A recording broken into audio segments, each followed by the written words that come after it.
இந்த remaining part என்ன circle இது செமி சர்க்கிள் ஓகேவா இது என்ன சொன்னீங்க இந்த கார்ல இந்த பாயிண்ட்ஸ் மட்டும் இருக்குல்ல சரியா இந்த சைடு கம்மியா இருக்கா ஆர்க் இந்த சைடு கம்மியா இருக்கா பாருங்க இது வந்து லோயர் ஆர்க் அதாவது மைனர் ஆர்க் அதாவது ஆர்க் சின்னதா இருந்துச்சுனா அதை எப்படி சொல்லுவாங்க இந்த சைடு இருக்கக்கூடிய இந்த ஆர்க் என்ன சொல்லுவாங்க மைனஸ் ஆப்போசிட் என்ன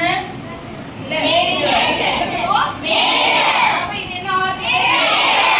ஓகே இந்த ஆர்க் இது என்ன சொல்றோம் ஆர்க் இது என்ன சொல்றோம் இந்த ஆர்க்குக்கும் இந்த கார்டுக்கும் பிட்வீன் ஆஃப்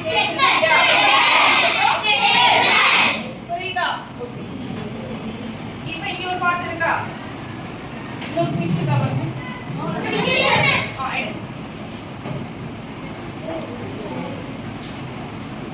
ஓகே சோ இது என்ன ரேடியஸ் இது ஒரு சேம் டிஸ்டன்ஸ் இது என்னன்னு சொல்லலாம் நம்ம ரேடியஸ் ஓகே இந்த ரேடியஸ்ல இருந்து இது என்ன ஷேப் இது எங்க அதிகமா நீங்க பாத்துட்டீங்க பீஸா கட் பண்ணி வச்சிருக்காங்க இல்லையா இந்த பார்ட்ட மட்டும் நம்ம என்ன சொல்லுவோம் என்ன பார்ட்னு சொல்லுவோம் இதுவே கம்மியா இருந்துச்சு அப்படினா மைனர் செக்டார் என்ன சொல்லுவோம்